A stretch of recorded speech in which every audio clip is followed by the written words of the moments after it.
comment, and subscribe for more content. Where's the notification bell? It's to the right of you. Oh. What's up, guys? It's DK Wrestler here, and in today's video, I'm going to be doing a brand new edition of Funko Pros and Cons. But before that happens, make sure you press the subscribe button for more content like this video in the future, and press the little bell beside it to be notified of when that future content gets released. But anyways, guys, let's check it out. So like I said, in today's video, I am going to be doing a brand new edition of Funko Pros and Cons, which for those brand new to the channel, the rules are simple. I pick a topic that revolves around the Funko community, and I give 3 pros and 3 cons on that said topic. And in today's video, of course, as you may have seen in the title, is probably one of the most controversial retailers we are talking about in this episode, which is Pop in a Box. Now, I'm sure that everyone and their mother's dogs have had problems with Pop in a Box at some point in their life, which is why I think it was a great discussion for this month's edition of Funko Pros and Cons, which, let me tell you, it was difficult even coming up with 1 pro for Pop in a Box. But we might as well kick off with my 3 cons.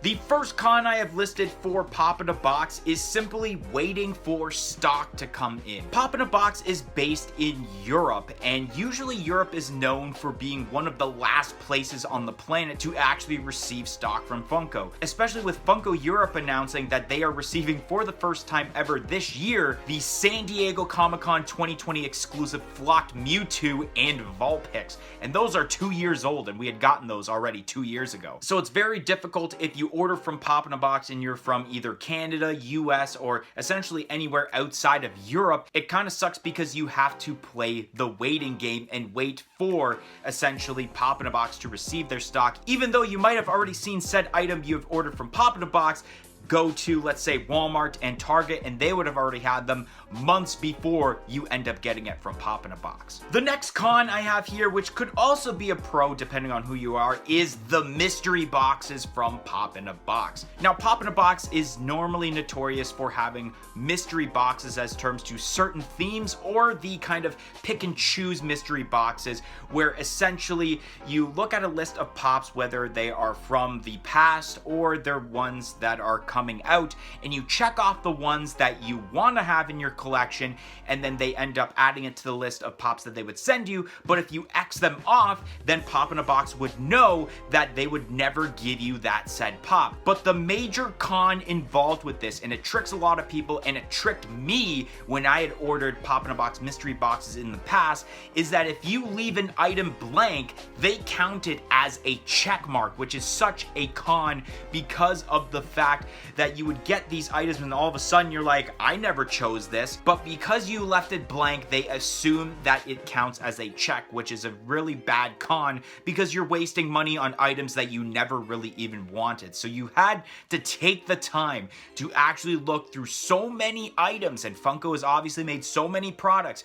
to either check off or X off to make sure that you either get that said item or you don't get that said item, which even that would mean you have to update your list every day, especially with Funko constantly announcing things on the daily. And of course, the last con, and it's probably the biggest con of why everyone hates Pop in a Box, is because of their shipping methods. I've seen so many posts from people that share their mail calls from Pop in a Box and show off how they don't pack their items properly, even though their company name is called Pop in a Box. You would think that as a company that strictly deals with Funko products, that they would know how to ship properly. And good thing that I actually have a package that I recently got from Pop in a Box to show you guys an example of how not the greatest shipping Funko, or not Funko, but Pop in a Box does for their Funko products, which I had ordered the Office Mini Moments,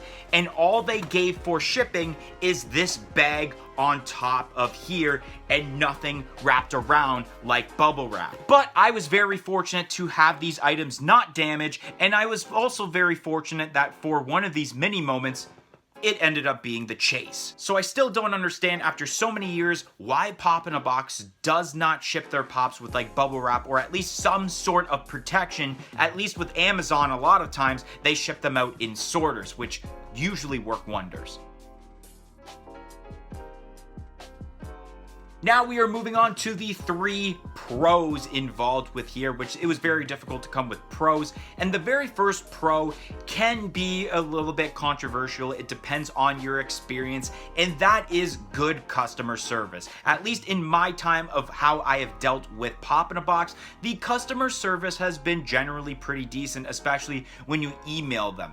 Normally they do send a notice that it takes about 24 to 48 hours for a representative from Pop in a Box to message you back on your inquiry, whether it's letting them know that your pops are damaged or just wondering when stock is coming in. And at least for me, especially with those Office Mini moments, which I was supposed to get 2 sets of the entire set to do a chase roulette for, they had actually replied back to me in like 12 hours, which was really quick. So at least a pro, in my opinion, with my experience, is that they generally have good customer service. Although I've heard from other people that generally they don't hear them for months, or they don't hear them for days, or just never hear from them at all. The next pro involved with this is that Pop in a Box generally has cheap items compared to different retailers. Now it all depends on what the item is, I should say, because I have seen on the Pop in a Box website, at least the Canadian one, since Canada is where I'm from,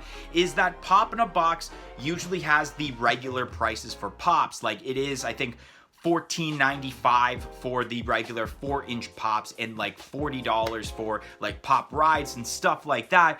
But let's say you have different items like, let's say, Funko sodas, which are generally between $15 to $17, which is like a couple dollars cheaper than you would see with Funko sodas in a regular retailer like a GameStop or a Hot Topic, which are generally between $20 to $25. And not only that, going back to those Office Mini moments, I had gotten them from Pop in a Box, even though they were still awaiting stock, because they were the cheapest out of all of the websites. You go to certain retailers, they would charge $20 or $15 Canadian each for the Office Mini moments, but Pop in a Box was selling them for $10 each, and by the time I had ordered 2 sets, it came up to, I want to say it would be $115 including shipping. And that's also another thing, their shipping was pretty cheap, while it would already cost like close to $120, $140 just getting the set, plus the shipping, depending on where you're getting it from, that could be $15 to $20, maybe $25 if you're getting it outside of your country. And the last pro involved with Pop in a Box is that they generally have some of the better exclusive pops that we have seen.